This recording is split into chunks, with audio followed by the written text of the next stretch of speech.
Are you tired of hiding behind the strong Black woman, this mask in social settings? And are you ready to release that pressure of always being strong? Let's talk about how to find that peace and heal from social anxiety, especially for us as strong Black women. I think sometimes we forget that the reason that persona has happened was because of certain things like social anxiety.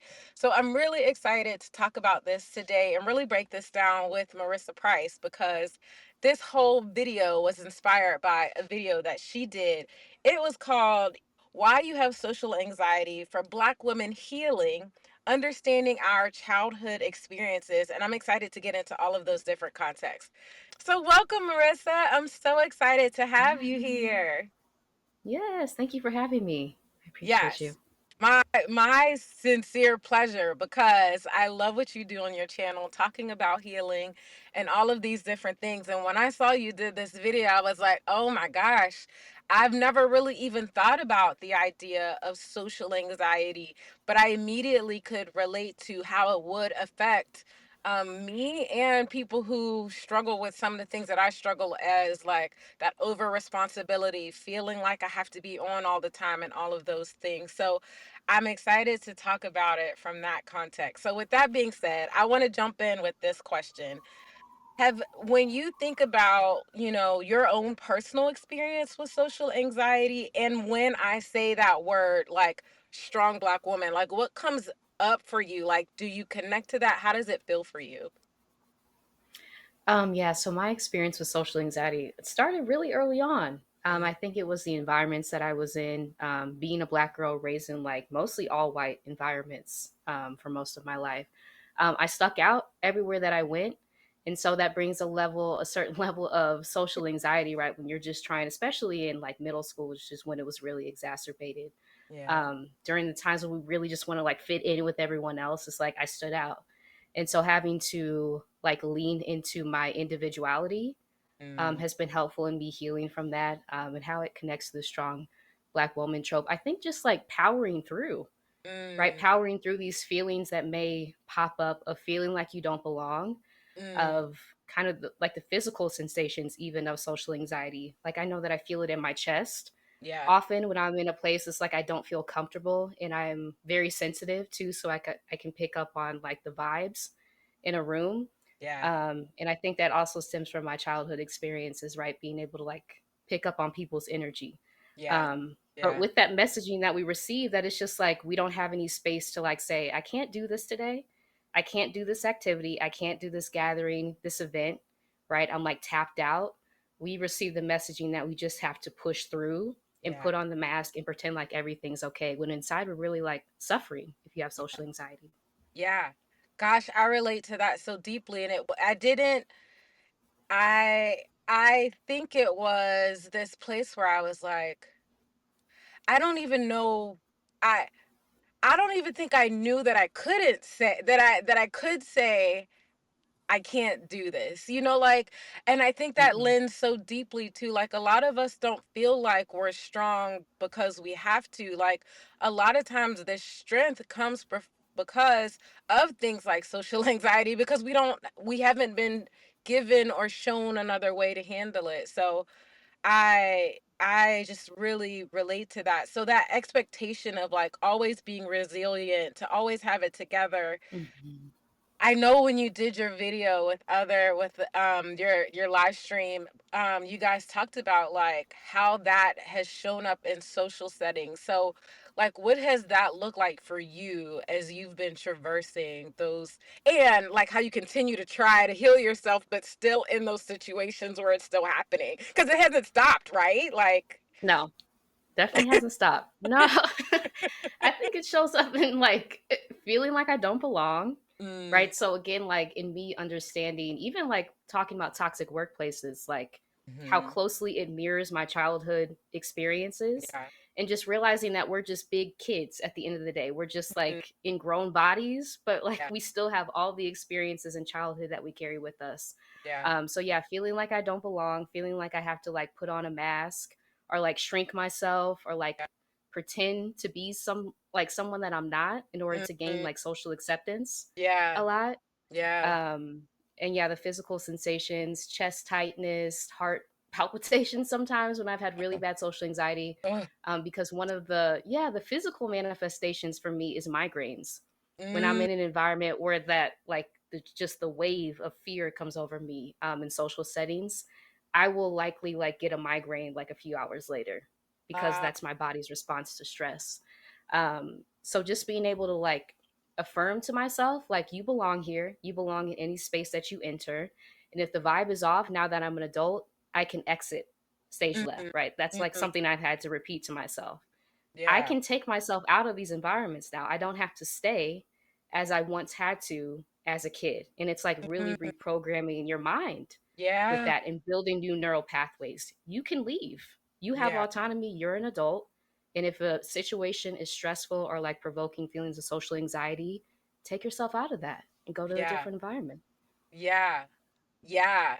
I Hmm. appreciate that so much. Like giving ourselves permission to say, there is another way and you can take it. Like you have permission to take it. That's so huge. But it also makes me wonder, like, okay, you said the migraines happen a couple hours after. Like, how did you start to connect? Because sometimes we like the palpitations that I used to feel. Now that you say it, Hmm. I'm like, oh, I can see how it was definitely like the setting that I was in. But that was 4 years ago. I didn't realize it then. Like, how did you start to connect that it was the social anxiety that was happening in the situations that were starting to breed that in you? I think it's just now having time to rest and reflect, especially now that I've been outside of the US for about a year and a half. I have a lot more time to like connect the pathways between like Yeah. the experiences that I've had. So in the moment, like I wasn't able to recognize that, okay, this is social anxiety, the reason I'm having a migraine. Mhm. But now that I can look back and I have time and space to see like, oh, I was in a setting that I felt like I didn't belong, that I wanted to exit. I I felt like I couldn't leave, so I stayed. Yeah. And then like hours later I got a migraine. So Yeah. it's being able to like connect those patterns. And I Yeah. think especially in Western medicine, right? That's not Mhm. even something that we're told to do. Yeah. Like, can you go through patterns and see what may be popping up if you're in certain Yeah. environments? Like the mental response is now manifesting like in a physical ailment. Yeah. So being able to have the time and space, I think, to reflect on the patterns that Yeah. have happened throughout my life and the different environments I've been in, and the same response has Yeah. popped up consistently. And that let me know, like, okay, this might be linked to social anxiety because I'm in the Yeah. same setting when it happens. Hmm. Right. Right. Hmm. My goodness. Because I can just imagine there's so many of us that don't feel like they're in a place where they can move abroad or they can change their social settings, or even sometimes this is another thing that I've experienced. Sometimes I think it's just the job, so if I go to another job it'll be better, but then at that job it's trash too, and then you go to another one and it's just like, why does this keep being trash? And so, like, I think about your services, and we're going to talk about it more later, but I appreciate that, being able to come to you and do a session where you can say, hey, I've noticed some of these patterns in my own healing process, and why you might not have the space to do the same healing process that I have done, like being able to move away. I can help you start to point some of those things out. So, my reaction even then, just listening to you, was like Hmm. freedom, Yeah. and like, oh, there's a way out. And so I'm just pointing that out to everyone. Like, if you're in a place where you're feeling like you're experiencing the things that Marissa is talking about, please stay to the end, look in the description. She's got some amazing things that you're going to want to hear about. So, okay, I'm off track. I done jumped ahead. Let me get back. Okay.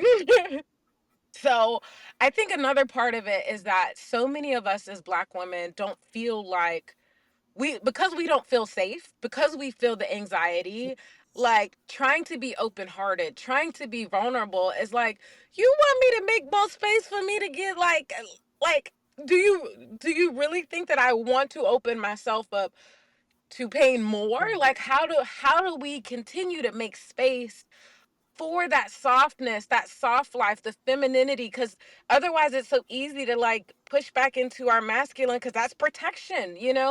how do we make space for that while also knowing that trying to be vulnerable as a Black woman is easier said than done, you know? And I'll just say I don't think there's an issue personally with masculine energy. And Mm, that, and part of that has been like decolonizing, right? mm, And understanding like the roots of a lot of the binary thinkings that were taught mm, in the West, right? yeah, And how gender even like is developed as a yeah, concept. But I think it's like important to get around people who you feel safe around, right? yeah. Like tapping into your body. Am I starting to feel like physical sensations where this environment is telling me it's not safe?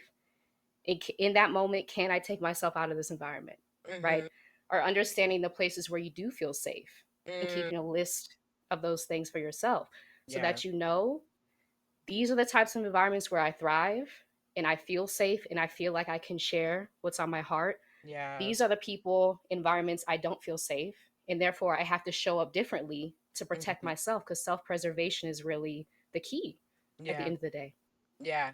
And then Yeah. like making sure now that you know the difference between the two, and we've been tangible and or intentional enough to understand the time between the two, making sure we're in that space where we can be vulnerable more often. Because I think the other thing, you know, I love on Freedom Fridays, we talk about like getting into those spaces. Like the more that we can be intentional, not just about rest and Hmm. fun, but being intentional about being in spaces where we can feel vulnerable, where we can receive healing, where we can be open and say those things are so so huge. Yeah. I love that. Okay, so then when you think about that now, and I know it's slightly different now that you are an entrepreneur, but for someone who's like working a 9 to 5 and you're in an office, like what are tactics that we can do to help feed that space? And I don't even know, like, because I've been, I can't even imagine at this point, like, trying to go back to corporate America and knowing these things now, Oh my like, gosh. how do you make Yeah. space for that when there's some part of it that feels still so trapped, you know? Mhm. Mhm. That's a great question. I don't know if I have the answer to it because like yeah, I feel the same way. Like can I re-enter these Yeah, environments? right. I think having like a radical acceptance of the ways that like you said before, each environment will mirror the other one because Mm-hmm, it's the same corporate structure that you're entering into, mm-hmm, right? In like talking about toxic jobs, how black women are treated in the workplace, like being prepared for the fact that this may likely turn into another toxic work mm-hmm, situation mm-hmm. because we're brilliant, because we bring in all the skills, we bring Yeah. in like the expertise, and that really offends people, right? Mm-hmm, It sparks a feeling of insecurity in mm-hmm, people within a corporate setting who try to push us out or mm-hmm, push us down. And mm-hmm. so having that acknowledgement that I can only probably be here about a year, maybe 2 years tops before it will start to get toxic, before Yeah, I'll run into a leader who's intimidated by my skill set, right? It's like the same pattern that happens over and over again. yeah. But if you have a strategy going in Mm-hmm, like making the job work for you, I think Stephanie Perry says that, like, I mm-hmm. need money for this time to fund my lifestyle, and then I'm exiting because I know how you're likely going to treat me, right? Yeah. I have that radical acceptance going in. So that gives you that level of protection of Mm-hmm. self Yeah. versus like how I was going into the workplace, just completely open, trying to be myself, and then like deeply harmed by Yeah. the people in the environment I was in. Hmm. Yeah. Yeah.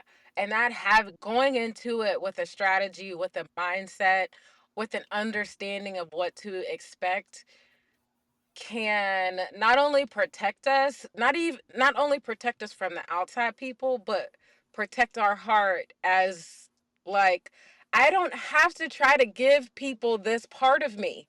I already know they don't Hmm. deserve it. Yeah. I already know that That, they don't yes. deserve it.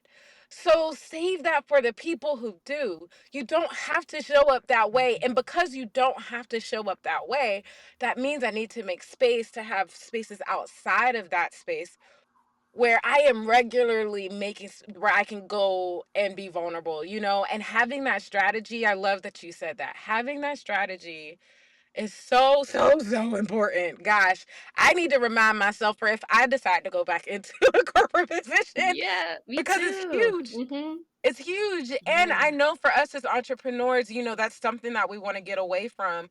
But I'm not going to get too far off on this topic. It is real that we might end up in a situation where we might have to go back, and being able to mourn that, but also Yes. having a Mhm. strategy of what it looks like to still find safety for ourselves as we have to do that, can help remove and release some of the pressure and the anxiety for feeling like we have to go back. So, can you see I'm Right. excited you brought that up. I really appreciate that. Yeah. And can I Yes. say, I yeah, you mentioned on one of your past videos just about how entrepreneurship is not easy, right? And that's something I was struggling with to even like say out loud to myself. So when you said it, it like freed me. I'm like, okay, because I'm struggling. I'm Mhm. struggling trying to like Mhm. juggle everything behind the scenes, Yeah. trying to make sure like the proper income is coming in. Yeah. And that led me to reconsider like re entering the Yeah. workforce Yeah. with having that understanding that I may have to exit in like a year and a half because it's Mhm. probably going to happen all over again. Yeah. So thank you for saying that because that freed me. Hmm. My pleasure. My pleasure. My Hmm. something I'm telling myself so we can keep reminding each other. We can keep reminding each other. Yes. Yes. Yes. Okay. So Hmm. then I'm reading this next question. Let me see this. How do societal and cultural, I actually want to ask this another way, because this question is about how societal and cultural pressures like really perpetuate and intensify our anxiety, but I want to talk about it from the other perspective. You've moved away, and that Hmm. was like a whole reset. Like, what did that reset look like? Because I know my own reset did not happen overnight. Like, what did that process look like? And getting to the place where you could ask yourself those questions so that you could see the patterns. Like, that's a thing. Hmm. Hmm. It was rough. It was very rough. Having transitioned like out of a toxic job environment to a different country, while also experiencing a major loss in my family at the same time. Mhm. So I was dealing with grief, with like trying to understand who I was because I had tied my identity to my job so Mhm. closely. And so I had lost like who I was. So trying to like recover those parts of myself, Mm. it was difficult. Yeah. And being in Alicia Renice's community, the garden with other Black women creatives, Mhm. allowing myself to tap back into my creativity, which I had like completely shut off, being Mhm. in a very like technical operations role within banking and community development, Yeah. that allowed me to heal, really. I Mm. ended up writing a book, Cocoon, Affirmations for Wow. Transformation, Uh-huh. during that time of it's just a compilation of affirmations that I wrote to myself throughout surviving a toxic job. Yeah. Um, and then, yeah, working with Coach Yolanda as well, who is a spiritual life coach, to tap back into my spiritual gifts. Yeah. Something else that I had no understanding of, Mm. right? Again, being in the US, in the West, like a lot of us are disconnected from the gifts that we come here with. Yes. And so being Yes. able to tap back into those as like a source of everlasting energy. So in the times I feel depleted or worn down, I'm like, I can give myself rest, right? And then tap back into spirit when I feel ready to begin again. So that process was really difficult. I was overworking myself when Mhm. I first exited the US as a new entrepreneur, right? Mhm. Trying to, again, to being used to having like a regular paycheck too, Yeah. and Mhm. trying to get used to the income variability of entrepreneurship, which I still haven't gotten used to. It's still Yeah. a struggle for me with that. Yeah. Um, yeah, but It's just hard. through intentionally healing, it Yeah. is, yeah, intentionally healing, and I think creativity, tapping back Yeah. into Mhm. the little versions of myself, Yeah. picking up like hobbies like Play-Doh, which we Yes. talked about on Freedom Fridays. Yeah. Yes. Yes. Yeah. Yes. Man, I a lot of my program is like especially that part of it where it's like redefining our identity, which is about pulling out our strengths and putting words to our strengths. It is this journey of creative expression. So I just really, really appreciate. Mine was blogging. Like, I didn't even I was like, "Oh, I'm gonna blog," but as I started to do it, I recognized that it was the most freeing thing that I could do Mm. to Mhm. talk about the racism that I was currently experiencing, the hurt that I had felt before, how it was all melding together. And yeah, that journaling with the intent of sharing it with somebody else too also is very freeing as well. It's very uh,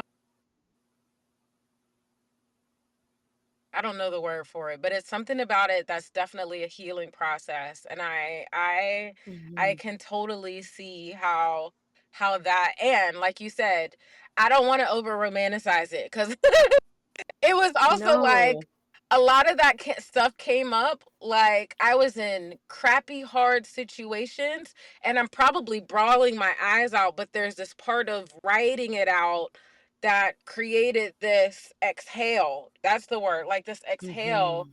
that I couldn't have had without putting pen to paper or without turning on the video camera to just let the words flow out of me like tears, or that freedom of being able to cry or go outside or scream. Like, you need that Mhm. ability to just get it out. So gosh, can you I get so Yeah. passionate about that. I've seen that be an amazing thing as well. So I know in your video you talk about how childhood experiences really help shape some of your social anxiety. And I would imagine some of that has also really, you can connect that back to like, this is why I always feel like I have to push through. Like, what do you think are some of the experiences that you had as a kid that really perpetuated or positively reinforced in you that I just got to keep doing it. I just got to keep going. I just don't have a choice. Like, what things come up when you think of that?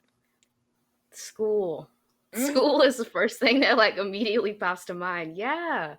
I mean, just like the US education system now being an adult, like mm, looking back on, oh my gosh, the things that I experienced yeah. at such a young age in school. And I talk about this like on my Substack blog too, like Mm, teachers literally being intimidated by me mm, as a girl, right? mm, And trying to like suppress my light, wow. or make me doubt myself. And still these like seeds of doubt that I'm still trying to unlearn at Yeah. 30 Yeah. now. Um, and like really understanding like the goal of education should be to like cultivate Hmm. within a child like the greatness, the light that you see within them. And that was not my experience for like the vast majority of my education. Yeah. And I've had like, I'm grateful to have had like a few teachers throughout my life that like saw that within me and Hmm. did cultivate that. But the experiences where it was the opposite like really stand out in my mind, and those are the ones that really traumatized me, Hmm. right? It made me like doubt myself, doubt my abilities, like second guess myself.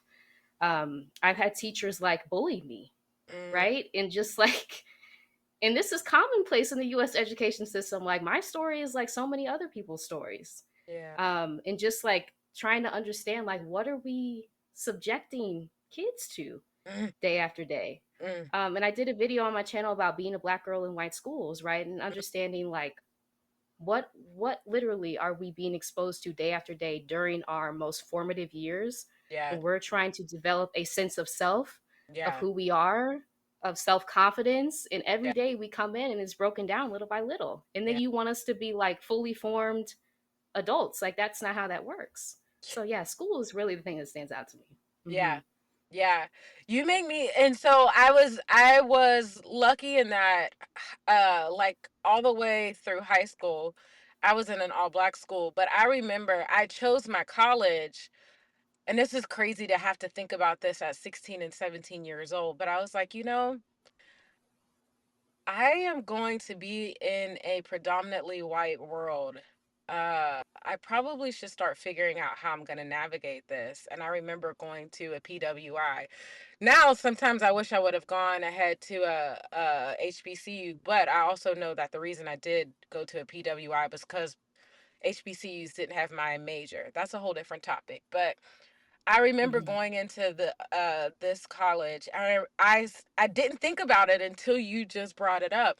I remember my resident manager that was like over the RA um community. I had like accidentally double booked myself, and I remember her intentionally saying, "No, I have to prove a point to you. So you just have to deal with it." And I was like, Wow. I remember being so angry because I know that she would not Mhm. have done that to other people, but she Mm-mm. intentionally did it to me. Mhm. Intentionally.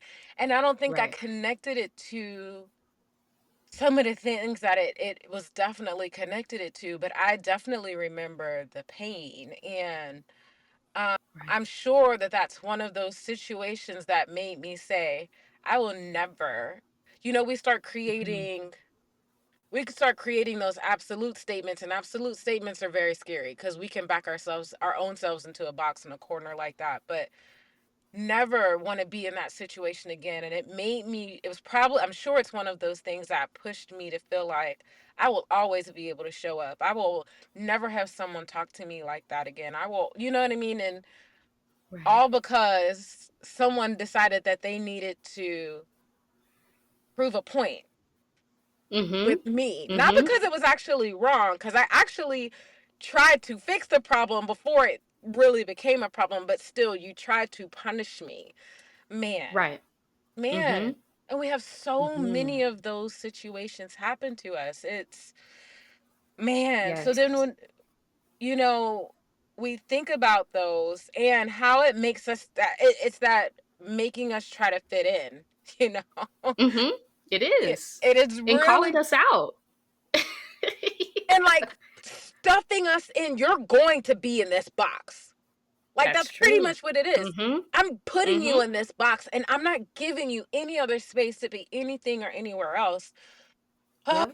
But then for us to have to go back and pull ourselves out, and this is why I love conversations like this and being able for us as Black women to be able to talk like this so that we can hear what you said earlier and say there is permission to pull yourself out. You don't have to do this. So you know, Mhm. what advice would you find or would you give for a woman who's finding herself, a Black woman, hard to pull herself back out of that box, hard to assert herself, even though the thing is, we know we're strong. So it's like this weird Mhm. paradox. I'm strong, and yet I can't pull myself back into the one space I know I really want to be. You know, like how do you have suggestions Mhm. on strategies to do that? I think coming back into yourself. Part of healing, and I was in a group coaching program with Alex L, who is a Mm, writer that I love so much. yeah, she's But one of the good. things she shared, yeah, one of the things she shared with us is that the answers are already inside of you, right? Mm, You're your own greatest teacher. That was her quote, and that mm, has stuck with me. yeah, Because part of the assignment in the course, we had to have like a sticky note of that to see every day. yeah, So to turn like inside, right, mm, the answers that you already have, knowing that the environments that you're in will likely not support your full self, mhm, right? Just living under a system of white supremacy, yeah, right? And understanding that, but creating a safe haven for yourself in the places that you can, in your home, right? In the mhm, places that you have quiet time, in your journal, in your creative outlets, creating that space for yourself to reconnect with your sacred energy yeah, outside of these systems that literally try to extract it from us yeah, every time we walk outside and yeah, tell us something's wrong with us. It's like coming back into the fact that no, you came here and you were already enough. And mhm, you already were equipped for this journey fully, and turning back in and reminding yourself who you are, even though people try to like, yeah, just I don't know, go against that, right? yeah, People try to like break us down at every turn. And so yeah, it's really reminding yourself who you are, I think. Yeah. yeah. I think of, even as I hear you say that, reminding ourselves of who we are is like, to me, a part of like taking, not waiting for it, but taking our reparation. Taking. You know what I mean? Like Mhm. I Mhm. we say we want reparations, and yes, we need the government to do that, but I think some of it is our own agency to take this kind of space for ourselves, because this is not the Mhm. space that they want to give to us. It's power. Mhm. To take this Yep. back as Mhm. power, and that's not necessarily Yep. power they want to give up. So, okay, so Mhm. I think there's a part of it where we need to take that as entrepreneurs and also take that as corporate professionals. So I kind of want to talk about it specifically to those separate contexts. Because so when I think about an entrepreneur, and especially us as entrepreneurs that truly want to serve Black women, that in itself is like a bold statement. Like, how do you It feel? is. Yes, because Mhm. there's so many that are like, well, wait, what about us? What about you? There's everybody It's else not for for you. you. And I know you like my vibe, but my vibe is not for you, or you gonna pay double, and you're not gonna be up in this community for that. But Uh-huh. so as you have built your entrepreneurial space around creating this, like, how has that been to really focus in on making this space for us? I think Exodus Summit really like gave me that vision because I Mm, had never before seen like something created specifically for yeah, Black women. Right? yeah, I'm like, oh, you can say that because I always wanted to do it. Yeah, but I thought it had to be, make it yes, make it palatable for the masses. And just like hearing Rashida and Stephanie's advice that no, you have to like focus in on your target audience. They have to know that you're talking to them.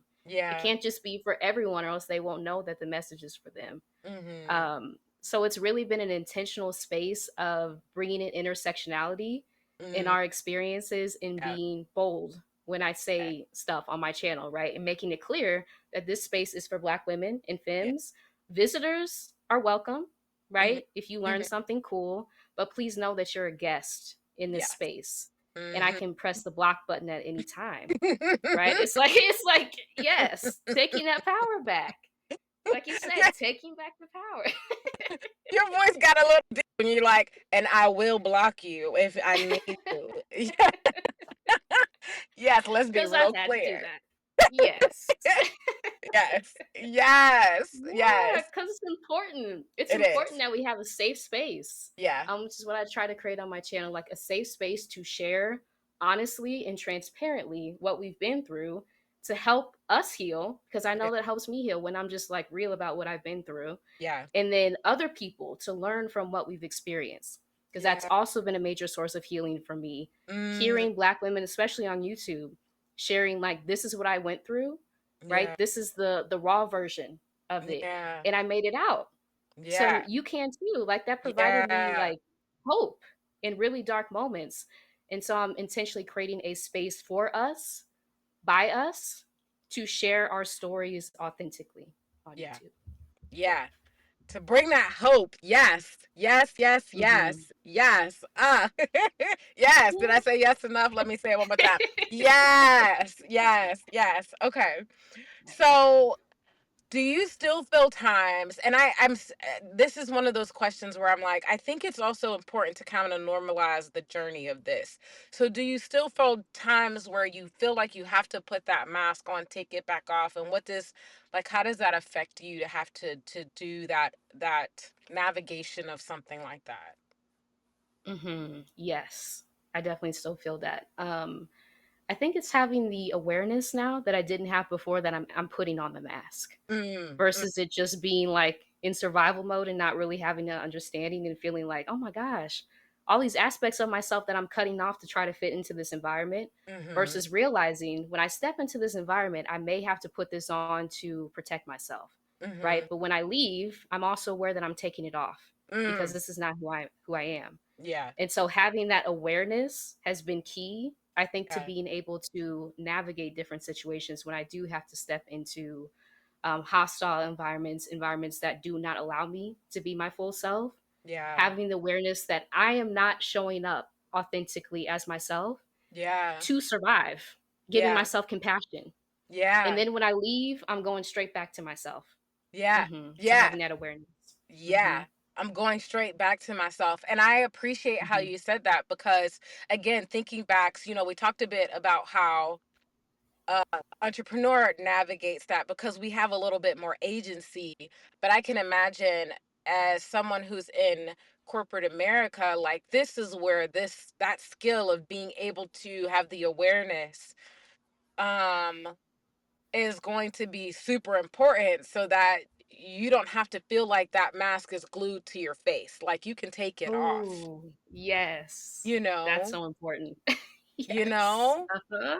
because Yeah. otherwise you feel like that mask is like forever there. And you're like, everything that you just said is awareness helps you know. As soon as I get to this door, as soon as toes are touched out of here, that's Yes. it. And you said it with Yes. force. Yes. Yes. Come out of here. Yes. I think that's a powerful thing because I really like to speak to both the corporate entrepreneurs, Mhm, mhm, corporate professionals and the entrepreneurs. And we all need these kind of things to get us started, because otherwise we can't even make space for the rest of the healing if we're so bound in our daily trauma, So yeah, as soon as I hit the door, mhm. my toes is ready. It's like stepping into a pool. Come on. Like I'm stepping out into that freedom. It's tangible to me. Yes. It's tangible. Yes. It is. Okay. Mhm, So then in all of this, you talked a little bit about spirit. How has this played a role? Like spirit, your mhm. faith, all of that, how's that played a role in you kind of navigating this journey? I think it's been like one of the most important parts of this journey is reconnecting with source, right? That I had cut off, again, being in survival mode. And Yeah. it's just me now having this space to reflect on how often I was in survival mode. It was like Mm, literally my entire life. mm-hmm. From thing Mm-hmm. to accomplishment to achievement to like it was like an unstoppable track that I was on. Yeah. And part of I think Coach Yolanda shared this with me. She's like, you may not recognize it now, but this is like something that was needed to happen, right? Mm, This job experience, because you were yeah. on this track that was going to lead you to nothing but chaos, self destruction. Yeah. And so it took that really major life event of being in a toxic work environment Yeah. to take me out of that Yeah. and realize that I've always been enough, right? Yeah. In understanding that I have the power to resist survival mode, Mm, which I think Trisha Hersey has mm, been so pivotal in helping so many of us realize that. yes. Like resisting survival mode is like essential to be Yes. well, Yes. right? Because that's how they keep us in this hamster wheel. It's like this is not what life was meant to be. This Mm, constant like track of achievement, accomplishment, nonstop, because once you get it, you don't even have satisfaction with it, right. right? It's like the Right. next thing and the next thing. Right. Intentionally taking yourself out of that and being like, I'm always enough. I Yes. was created to be enough, right? Yeah. I came here being enough with everything that I needed within me. And Yes. no sense of like external validation is ever going to change that. Mm, So spirit has been like pivotal in helping me realize that about myself. yes. Hmm. I'm gonna have to go back and that's gonna be on the thumbnail. Lord, survival mode. Yes, Hmm. yes, and how you connect it back to that, removing our identity from our job title, going beyond that, and I'm so passionate about that and helping people do that in my program. So yes and amen to that. My experience of like doing it was a spiritual journey as well. Now, I wouldn't suggest people to do it my way, but I would say because I did it as an international missionary, and I don't know if most Hmm. people know, most missionaries are white females. So Hmm. you already Yes. know what vibe Hmm. that's like.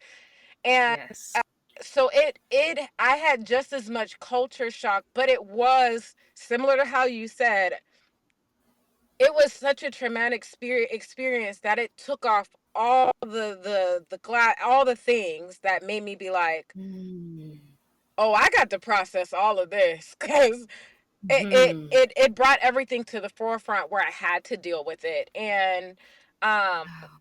if Jesus hadn't been a part of that, girl, and that is where this program came from. Like It Yeah. was this evolution, this transformational journey with Jesus, where it was like, babe, boo. Let me tell you, none of that has ever defined you. I've always seen you as more. I've always been excited and passionate about you. And I know religion makes you feel like you have to be fearful that I'm going to send you to hell, but that's never been the case. And here's how I actually Mm. see you. Here's how I actually get excited about you. Here's the light that I actually put inside you. Girl, I could get on a whole video on just that. So it just, I relate to that deeply. And like that, learning how to take our value and to take our dignity, our worth, our Mhm. value out of Yes. those Mhm. things and see it in how we were created from the beginning allows us to really rest back into all I got to do is wake up and be me and I'm amazing. Like That's it. Yes. it, That's it. it's not Mhm. all this other stuff. It's really all I got to do is wake up and be me.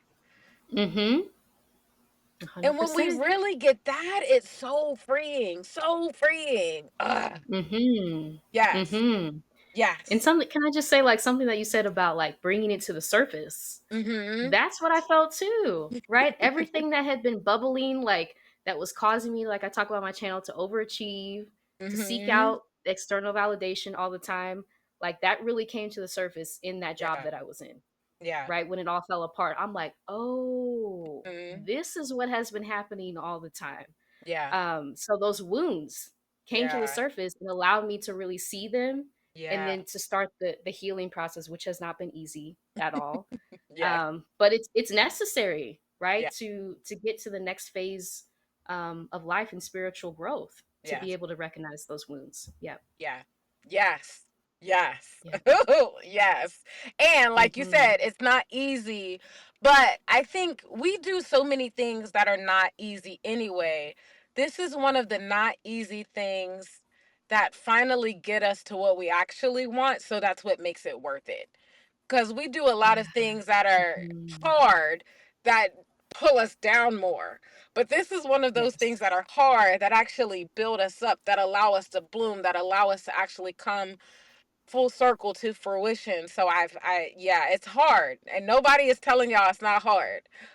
But we are Hmm. saying the freedom that comes on the other side is so worth it. So worth it. So It I is. know that some of the things that you teach with healing, what are like some steps that you like to help your clients to get started, to even make space to receive healing when they're in a session with you? Hmm. I think one of the things is just allowing room for your natural emotions.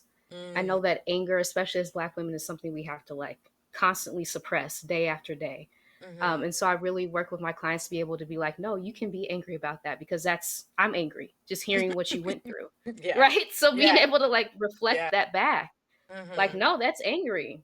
Yeah, That's wrong that that yeah, happened to you. yeah, And there's a certain level of freedom that comes on the other side of that, to be able to, like, sit with, oh, yeah. that was wrong. That Mm-hmm. was wrong. Like, that was, Mm-hmm. like, messed up that that Yeah, person said that to me. yeah. And it allows you to take some of that blame that some of us may internalize, right? Something's Mm-hmm. wrong with me. I have to go and pick off parts of myself to, like, fit into this. No, that person was just wrong Yeah. when they said that to you. And Mm-hmm. just having that understanding and someone to be able to say that back to you, I know that has been helpful for me being in Yeah, therapy yeah, before, and something I try to provide my coaching clients with. I yeah. think the other thing is, like, waking up to your power Mm, inherently, your agency, like we talked about, to move yourself out of toxic environments and realizing that you don't have to stay and suffer. yeah. That's a message that's told to us over and over again, right? As Yes. oppression, that's how oppression works. Yeah. You must stay here and suffer, and Mm, whatever I do to you, you just have to accept. Absolutely not. We have right. agency and free will to be able to remove ourselves and Yeah. also speak up about the injustice that we experience. That's part of the healing process for a lot of us, is to share Yeah. what happened to us, to disintegrate that fear that Yeah. often exists around the experience that we had. I know that's the case for me, like in the work experience I was in, still navigating, like, the fear Yeah. of people at the workplace. What if they hear me say this? It's like, okay, I'm Right. grown and I'm Right. still going to say what happened to me. Why am I Yeah. ashamed about what they did to me? Right. That doesn't make sense. Right. So Right. putting that blame back on the person who Yeah. did the thing to you, who Yeah. hurt you. Yeah. That's what I help my clients work through. Yeah. I love it. I love that. Like, because that's even on the same level of like how we treat rape victims. Well, what did you do to deserve it? All Mhm. I did was be black, Absolutely. which is something I can't change. Right. That's not, I Mhm. didn't do anything to deserve it. And I have the right to talk about this as an experience. So Yes. I Mhm. love that whole healing process that you bring them into. So I know you talked a little bit about, how you build that and foster that in your community. Tell everybody like where they can find you, like what's the first thing that they should start with when they get into onto your YouTube channel, into your community, to really start like getting into this. That's a great question. I never thought about that before. I think probably just my if you're in a toxic job, my experience is like my very first videos, because that was really like a healing diary for me. Mm-hmm. Just being able to like put out what happened to me, Yeah. walk myself through, right, processing in real Yeah. time. And then it's like kind of magical because other people who can resonate with you like start finding your videos. It's like the Mm-hmm. power of YouTube and be like, that I experienced that too, Mm-hmm. right? And then you start to see like a pattern in how we're being treated. And that Yeah. helps to reduce some of the feelings of isolation too. Yeah. Because it's like, okay, this person experienced this person experienced this. Yeah. Wow, it's a Yeah. pattern.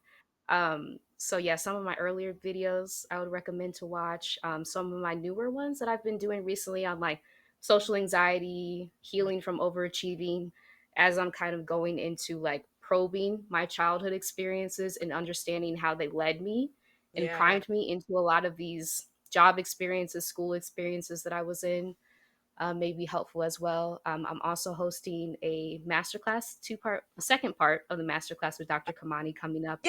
Um, Yes. yeah, October 27th, Okay. 5 to 7 p.m. How to heal from a toxic job. We're going to be talking about racial weathering for Mm, Black women in the workplace, microaggressions, all the things that we experience that really like wear down our bodies, and how we can begin to heal and reclaim our self confidence from these yeah. environments, right? Yeah. Because a lot of us have multiple job experiences that one over one, Hmm. like try to like whittle away Yeah. at our self confidence and self esteem. Yeah. So that's coming up too. Also, I'm a coach, so you can always work with me one on one. And I think the link to that is in my YouTube bio as well. But yeah, starting there, and I try to like share my authentic story, the things that I'm going through, just the natural process of me learning, understanding what happened to me, and then sharing that information to help us all collectively heal. Yeah. Yeah. Y'all, I'm gonna make sure I put the link to the collaboration that Dr. Kimani and Marissa are doing.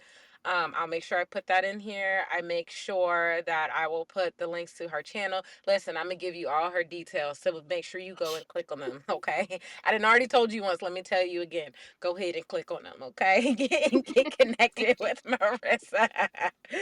Okay. So I thought about really naming this video "Release the Pressure of Being Strong."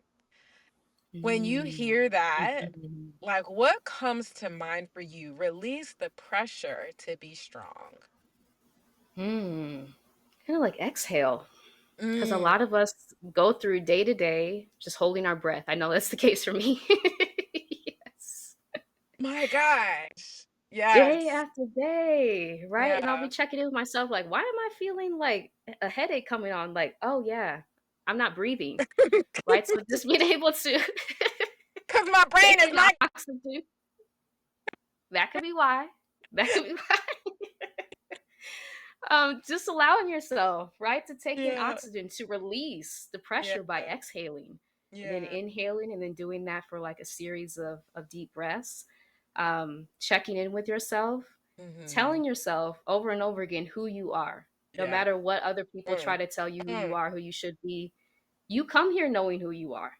Yeah. So the more that you can reconnect Yeah. with the younger versions of yourself who knew, Yeah. right, who understood, whose Yeah. voice may have been silenced, reconnect to that person. And that really allows you to tap back into your truest self and take that pressure off Yeah. of having like to feel like you have to be perfect or polished, or none of us have any of this figured out. No. We're all just like learning day to day. Mhm. And being okay with that. Allowing that. I always Yeah. like to use the word adventure because Yeah. it doesn't have to be like buckle down. Like it actually gets to be, I like to think of it like we're getting on a roller coaster. A roller coaster is thrilling and fun, but it's also like kind of scary. And you can get on that roller coaster and you can hold onto the banister and you can white knuckle it, Yeah. you Mm-hmm. know? Or you can release the pressure. You can release your hands and get to a place where you're like, I think I could throw my hands up and actually say, woo. Like, I want Mm-hmm. us to think of it in that way. This is an adventure because there's something thrilling and amazing happen. And yes, there's part where you're like, oh my God, I'm into. And yet, there's so Yes. much beauty on Mm-hmm. the other side of it too. So man, yes, Mm-hmm. I love that so, Mm-hmm. so much. Okay, so um, my I think I'm kind of coming to the end of this. My question here, you have seen and you have experienced, what it's like to keep fighting with this. Like, where do you think life would be had you not like taken the time, had things not bubbled up, and finally you're like listen to it? Because sometimes we know things are bubbling and we still ignore it. Like, where do you think life would have been had you not actually finally just got the help, got the healing, moved, did the things, the hard things that got you to the other Mm-hmm. side? You know? Mm. That's a great question. I think I still would have been striving, Mm. constantly striving. When I tell you my whole life has been striving one thing after another, right? And again, like realizing going back to like childhood wounds, like a lot of that was because those wounds were formed early on of Mm-hmm. me feeling like I wasn't enough. So having to like, or feeling like I had to like seek external validation to plug those holes that were Yeah. made, Yeah. versus like doing the work outside of anything external to heal those myself so that I don't have to constantly seek things outside of myself. Yeah. Um, I think I would have been on like a trajectory of burnout Yeah. just as I Yeah. was, right? It would have got even worse Yeah. if I wouldn't have come across like all these amazing women who have like showed me a Mm-hmm. different way to Mm-hmm. live, right? And I think Mm. YouTube has just been life changing in that sense to reflect back to us that we were always enough. Yeah. We come here already being enough, and we don't have to subject ourselves to harm, mistreatment, abuse in the Yeah. workplace and education settings, relationships. Like, we don't have to do that. And we actually deserve to be cherished, valued, loved in every setting that we're in. That should be the default. Yeah. So I think, yeah, I would just be on a bad track if I Yeah. wouldn't have taken those steps. Yeah. And I think that main word that as you said it, you were like, and I would still. Like there's Hmm. that still. Like there's, man, when I think about that hamster wheel and you just name like so many of the rungs that I would still be on every single one of these rungs on this Yeah. hamster wheel, wishing that I can get off. Um, Hmm. and yet when it got you listen to the bubble up and that's what got you off. I think you guys, if you're at a place and you're like it's bubbling, that's a sign. Like that's a sign you need Mm. to go talk Hmm. to Marissa. It's bubbling, listen to the bubbling and use that as this is the sign to go make the shift. So yes. Any Hmm. last thoughts or anything that you want to share as we finish up today? I think it's just important to constantly take little steps because it can feel like daunting Yeah. when you're like, how do I like, when you feel like you want to change your entire life because just nothing's working. Yeah. Just realizing that it takes time, Yeah. right? Change takes Mm, time. yeah. Um, and just giving yourself patience, compassion. If Yeah. you've ended up in a space that doesn't feel aligned, where you're burned out, and Mm. just trying to understand, like, how did I even get here? Giving Mhm. yourself compassion and realizing that this whole society is set up to like put you there. Mhm. And you have to do the work, which is unfair, to like Yeah. unlearn all the messages that you've been taught to Right. now get back to the true essence of yourself, who you were when you came here. Yeah. Yeah. Right? So it's just a process of continuously providing yourself grace, patience, understanding, and compassion on this journey, and Yeah. realizing that it takes time and baby steps are still steps. Yeah. Baby steps are Hmm. still steps. And baby Hmm. steps are huge things for babies, y'all. That's a big Yes. thing. Yes. A They big are. thing. So, yes. So, you guys, again, make sure you take some time, head to the description, go subscribe to Marissa's channel. Make sure you get your tickets for her event. I'm going to be posting this on Monday, so her event coming this Thursday. Don't wait. Like, go get your ticket like now, okay? And then make sure you're subscribing on her email list and all the things for the future things. And if for some reason you've missed the event, make sure you do a one-to-one session with her. That's another great way to work with her as well. Mhm. So, Marissa, thank you so much for doing this conversation with me. It's been so, so good. Thank you. Thank you for inviting me. Had a great Yeah, time. yeah, Appreciate you. good. It's my pleasure. Okay, everybody, thank you for watching. Have a great rest of your day.